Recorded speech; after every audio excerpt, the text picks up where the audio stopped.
Come, all you moonshiners, if you want to hear about the kind of booze that the serve around Welcome back, here. everybody. I'm Way George. back This is in Barley and Papa Hops. Bill Yep, Hill, we're here where to the big unlock pretty some more of those moonshine mysteries. do. Hey, do me a favor. If you like the video, please just hit the little like button. Believe it or not, that really makes a difference. And also it makes me feel good. You know, everybody likes to get the likes. You know, it's just like Facebook and, you know, work with me. All right. We're here today to wire. Yesterday we wired a 220 or 240 volt PID. And we showed you how easy that was and straightforward so you can wire your own. Today we're going to do the 120 volt. And we're going to explain a little bit more about the differences in the advantageous aspects, how you like that, of having a 120 volt receptacle. So if you remember yesterday, see, this was our 240 volt circuit.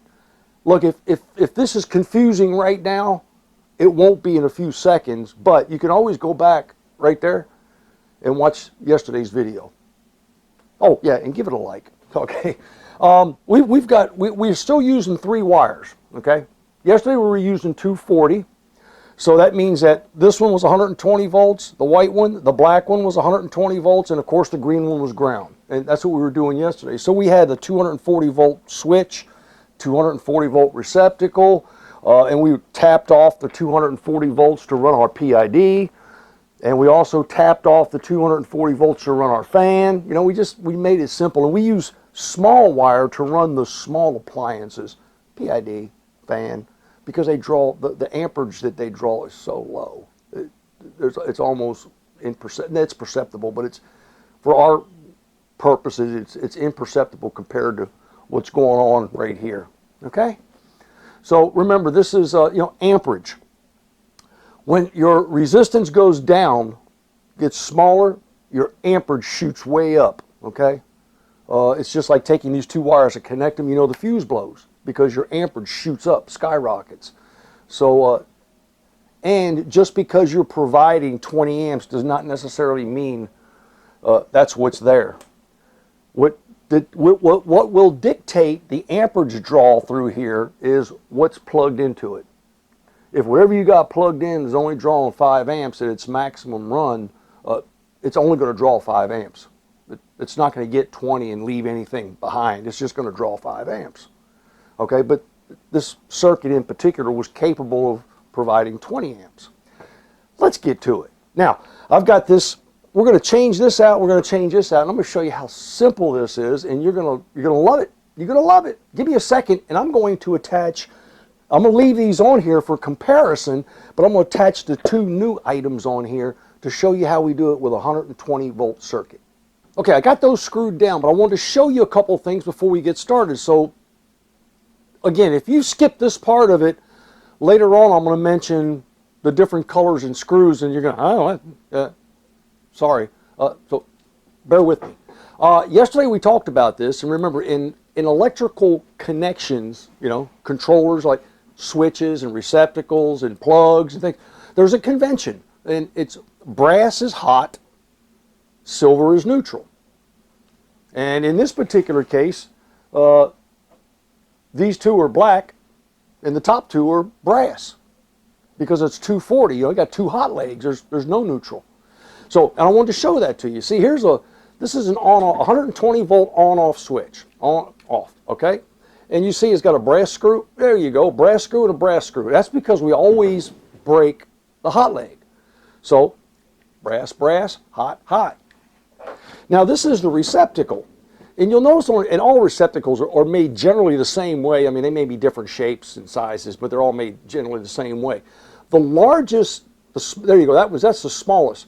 The smallest one is always, I got to look to make sure I say this right, the smallest one is always going to be the hot. And the larger one will always be the neutral. And of course, you've got the ground, okay? Now watch this. You see this side? This is the, what? Neutral side. Turn it over. You see those 2 screws? Those are silver. You can see them, they're silver. This is a hot side. Turn it over, and you can see that, if you look closely enough, yeah, they got the right light. Those are 2 brass. So that tells you I mean, when you're looking at it, you're like, hot wire goes there. So if you're putting a white wire, a neutral wire, and just going on a brass screw, you got to scratch your head and wonder, did I intend to do that, or is that right? That's an indicator. Now, what we've got, oh, and also plugs. I'm getting ready. I got to add the plug. See, I got to add the plug to the end of this because I had to take the 240 volt plug off. I've got the 120 volt plug, and you'll notice on here. Yep, there we go. See? It's just a standard 120 volt 3-prong with a ground plug. Okay? Flip it over, and you'll notice there's the green. So my green wire goes there. Oh, yes. That's a brass screw. Guess which one goes there? Come on. You got it, black. And if I turn it over on this side, you'll see that one's the silver. The only thing left is a white one, the neutral wire. Okay, that's the one that goes there. So, again, it's straightforward. If you just follow that, and, it's just like we were talking about yesterday too. If you start one on the left, keep going left. You put the black on the brass, just keep putting black on the brass. Your hot leg. Now, are there occasions when you use different colors? Electricity doesn't care.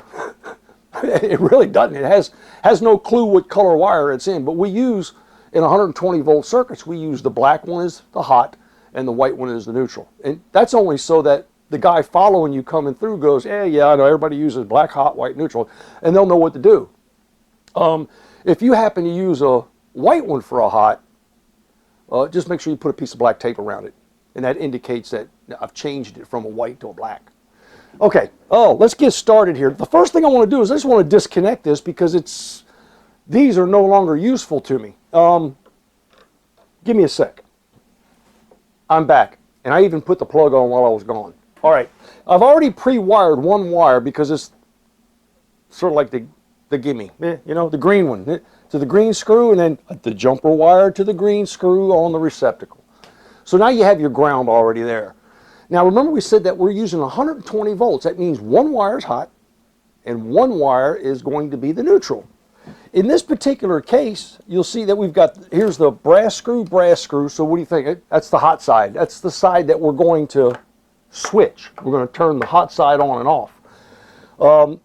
So what I've got, remember we've got the larger blade receptacle here. That means that this side is the neutral. And if you look here, you'll see they're silver screws.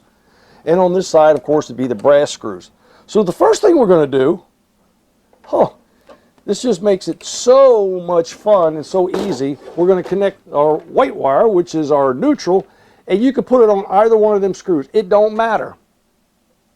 And I'll show you why in just a moment. It doesn't matter which screw you put this one on. And oh, by the way, these are actually made to be wired from below, not on top like I'm doing. But I'm doing this as a demonstration, so yeah, bear with me. So now we've got our white wire on the silver screw. Got the black wire. Where do you think that goes? You've only got 4 choices. You got a brass, and a brass. Remember, electricity, just the way I look, it goes in the bottom, comes out the top. That's going to go right here on this bottom screw. That bottom brass screw.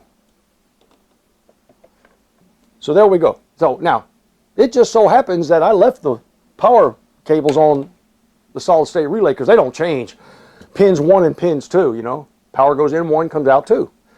Well, now that we've switched here, when I turn this on, I've got a neutral here waiting for something to happen. And I've got power to here, but it's not, it stops. Right now it's from here to here, but it's not going anywhere because there's nothing connected there. Let's connect that pin number 1. Okay, so now we've got power, it's on. It's not plugged in, but it's on. So we got power going in, through the switch, out into the solid state relay pin number 1. And then now we've got this other leg laying out there. And if this comes on, this will shock you. Simple as that. If that red light comes on and this switch is energized, this will shock you. So guess where it goes? Yeah, the only place left is on the right side here on the brass screw. There we go. See, so finally, now that's wired. It's wired for 120 volts now. everything else from here over stays the same. We've got hot goes in, hot goes through switch, hot comes out, hot goes to pin 1. Solid state relay comes on, it comes out pin number 2, goes right over here to the hot side, energizes that blade area. The neutral is right here, so your electricity flows through, and so that side's also energized, and boom, boom, boom, boom, you got 120 volts. Now that's on both upper and lower. That means the whole receptacle. And the reason it's the whole receptacle is because they are electrically and physically connected. And you'll see on the side here, you see this tab that's right here in the middle? Oh, there it is. It's in the middle of both of those. That tab is the connection between this screw and this screw. So if you put a wire on this screw has also got the same power this screw has. And the same thing on the other side, okay, between this one and this one. Now that makes a difference to us. Because if we want to isolate, see, if I took like a saw and I cut this in half, I could have 2 individual receptacles, right? If I cut it in half. I don't want to do that. I just want to leave it like this, but I want this one to work, and I want this one to be different. I want this one to be separate from this one. Because on 120 volts, a 2,000 watt element, which is about the limit you're going to get in a 120 volt version, okay? That sucker draws 16.6 amps at max power. We got a 20 amp circuit. We're safe, okay? We're good. We're good. Now, there's a reason why we want to separate. Where are you? I put it somewhere. There you are. Now, there's a reason why we want to separate these two. Now, will this work? Yes, absolutely. Absolutely, that'll work. But the point is now is that the PID is going to run both of these receptacles, and you can't do that. Well, you can do that. But you can't plug in 2,000 watt elements. Well, yeah, I guess you could. But should you? Let me tell you what happens if you do. You double that 16.6 amps. What do you got? 32, 33 amps? Guess what happens to your circuit?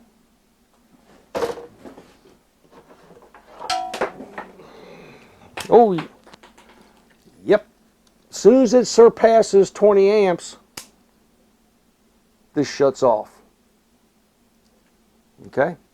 Now let's say, for instance, you put this on put it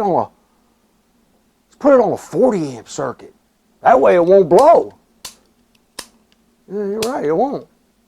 Because it's not reaching the 40 amps. Let me tell you what happens though. Remember I told you we've got 12 gauge wire we're running. Okay? We got a 20 amp receptacle. It's capable of carrying 20 amps. We got a 20 amp switch capable of carrying 20 amps. But we're going to now load, because we're going to put 2 elements in it. We're going to load it with, what, 33 amps or so, whatever the case may be. If this was a 25 DA, this part right here would melt. Well, actually, it'll blow right out. It just go, big old puff of smoke. It'll quit. All right? You're going to have problems. All right? You can't do that, okay? And, oh, by the way, your wire is going to get extremely hot. It probably will melt. Now you've got a fire hazard. Now you've got a smell issue. And the other one, you got a holy shit, what did I do wrong issue, okay? So stick with us and be safe. A circuit like this is only good for one 2,000 watt element at the most, okay? Now you can put a 1,500 watt, you can put 2 1,000 watts, but you can't, don't exceed that 2,000 watt total, okay? All right. So, in order to isolate this, what I'm going to do is, and I've done it to that one, so just go to the brass side. That's this side right here. You see those 2 screws? It's just small pliers or something. You reach in there and grab that tab, and you hunker down on it, and you twist it, and guess what? It breaks off. Guess what I've just done? I've isolated the top from the bottom. Now, You could do that on the up on the neutral side as well if you want to. But in this particular case, you don't, because the neutral does the same thing for the top or the bottom. It's the power we're worried about, okay? It's the power we're providing. If you want to be extra safe and you're like, oh, that's just the way I want to do it, that's one extra wire for you to wire, I'll show you. You could pop that one off too, but it's not absolutely necessary. So what this brings up is the issue of, let me ask the question. Which one of these receptacles do you want to operate your element? You got to pick one, because they're both isolated. They're isolated now. They're individuals. I'm going to leave it like it is. I'm going to say that's going to be my element, okay? And so this one becomes my accessory. I can plug in a radio, a fan, a water pump, anything I want. You know, because what I'm going to do now is I'm going to just tap off 120 volts and make this hot whenever that switch comes on. See, I'll turn the switch on. That will become hot immediately, like turning on a light. That one won't, unless the PID says turn it on, okay? And the way I'm going to do that, and I've already done this, I've already cut a, what did I do? There you are. There you are. I cut another piece of wire, and I put my spades on the end of it. All I need, yeah, good. All I need to do here is run another wire from here, that's the black side, to the bottom that's isolated. Let's do that. Now, I know this looks like ass, but it really does make sense when you think about it, okay? Hot leg coming in, neutral all the way up to here. Now remember, these two screws are connected, so this is just like having two wires up here, but I've only got one, okay? And that's just fine. But these are isolated on the hot side so that they work independently. Hot comes in, goes through switch, hot comes out, goes to the bottom. That means when I turn that switch on, if there's a light plugged in there, that light's coming on. Also means that I've got hot goes from this, it goes over here to the number one. See, I'm just going to borrow that. And then from the number one, it goes, if the switch comes on, goes to number two, and two goes to the top. So now the only time the top works is operated by my proportional integral derivative controller. Simple as that. Now, yesterday what we did was we tapped into the available power source in order to power our PID, and this time we're going to do it on 110 volts. Well, guess what? It's the same screws, number 9 and number 10. We're also going to power our fan through our mini transformer, and that works on either 240 or 110, depends on which you put in it. It doesn't care. It'll do either one. So I've got these connected, and I just pigtailed them, and you'll see here. I've got number 10, I got the black wire, number 9, I got the white, the red wire. Then I've got two wires. This is 8 and 6, and that's written on the side of the PID. It tells you exactly where to put them. These are polarity specific. This is positive, and this is negative, and these two will go to the solid state relay, and I'll show you that.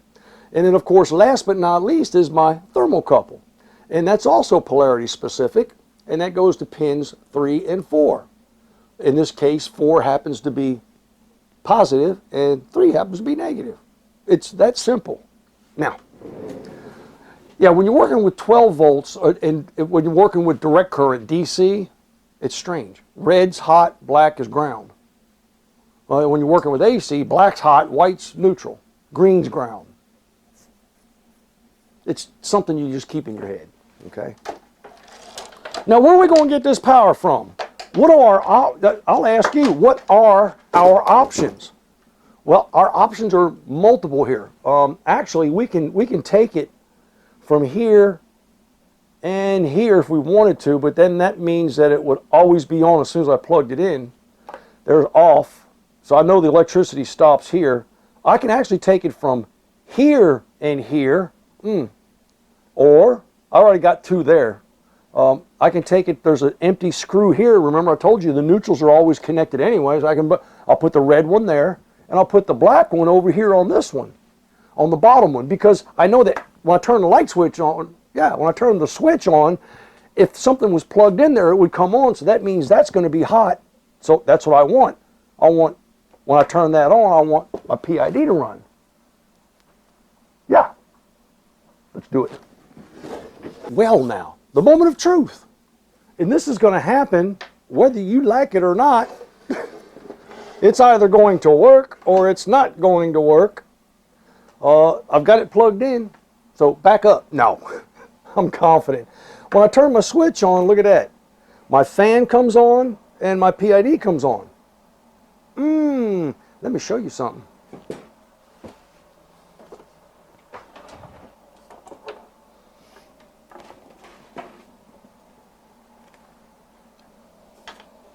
See, there's a light, okay?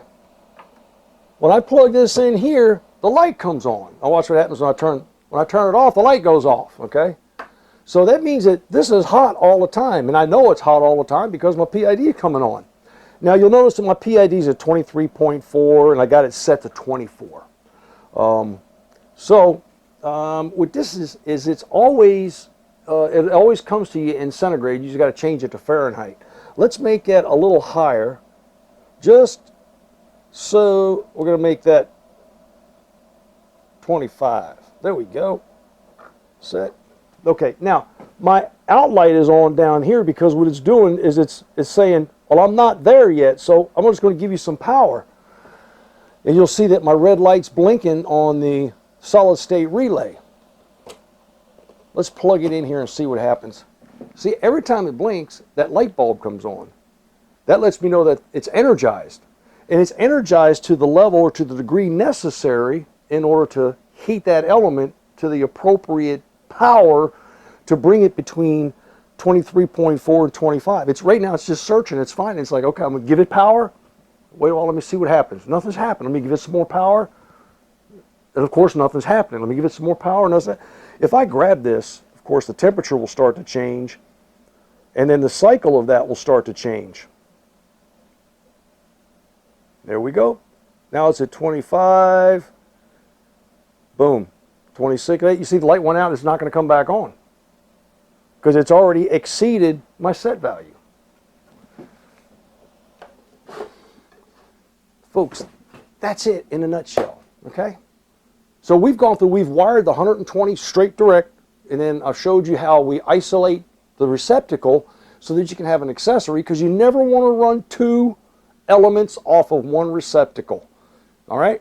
If you want to do something like that, please get in touch with me. Let me build that for you, okay? If you're looking to run two elements, because there's a few other things that we got to do to make sure it's safe and that it will actually work, okay? Because you get all flabbergasted in there, you may have a challenge on your hands. So use the stuff appropriately for the way it's designed, and in this particular case, this will work for you each and every time. Happy distilling.